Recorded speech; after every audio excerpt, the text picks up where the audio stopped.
Hello welcome back. So let start it. ઘણીવાર routine લાઈફમાં કેવું થાય ખબર, ઘણા લોકો તમારા વિશેની કોઈ પણ બેકગ્રાઉન્ડ માહિતી જાણ્યા વગર સીધું તમને એવું કમેન્ટ પાસ કરી દેતા હોય કે ભાઈ તું તો સાવ બદલાઈ ગયો અથવા તો તું તો સાવ બદલાઈ ગઈ. તમારી મોજૂદા જિંદગી વિશે શું ચાલી રહ્યું છે, કેમ ચાલી રહ્યું છે, કાંઈ પણ જાણ્યા વગર સીધી જ કમેન્ટ પાસ મૂકે, તું તો યાર સાવ બદલાઈ ગયો કે તું તો સાવ બદલાઈ ગઈ.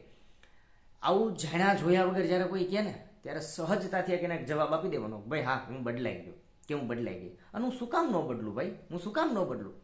રોજ એક નવો દિવસ ઉગે છે, રોજ આપણી આસપાસના વ્યવહારિક સમીકરણો બદલાય છે, રોજ આપણી આસપાસના સામાજિક સમીકરણો બદલાય છે, રોજ સવારે ઉઠો એટલે અણધાર્યું નવું લક્ષ્ય આપણી સામે આવે છે.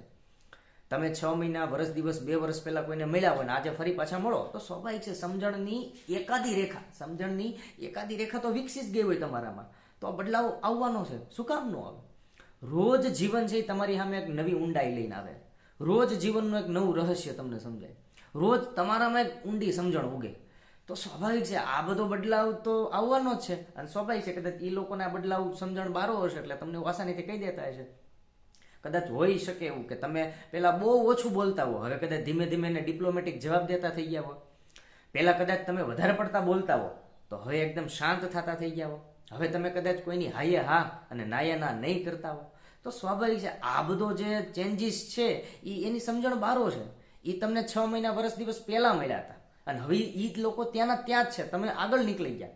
અને આવું જો તમારામાં ચેન્જ છે તો કીપ ધીસ છે, એમાં કોઈ મૂંઝાઈ જવાની જરૂર નથી. કારણ કે એ લોકોને કંઈ તમારા સર્કમસ્ટન્સની ખબર જ નથી. એટલે સ્વાભાવિક છે એ લોકો આવો ચેન્જીસ છે એ પચાવી જ નહીં શકે, એ ઈચ્છે જ નહીં કે તમે આગળ ગ્રોથ કરો. તો સ્વાભાવિક છે એવી કમેન્ટ પાસ કરવાના જ છે. બહુ જૂજ લોકો એવા હશે જ્યાં તમારા બદલાવ પાછળનું રીઝન સમજતા હશે. એ બસ એક હલકી સ્માઇલ આપશે. બાકી તો સ્વાભાવિક છે જ્યારે બી તમને કોઈ લોકો એમ કહે કે યુ હેવ ચેન્જડ, તો આસાનીથી સહજ ભાવે એક સ્મિત સાથે કહી દેવાનું, યસ આઈ હેવ ચેન્જ. જય હિન્દ.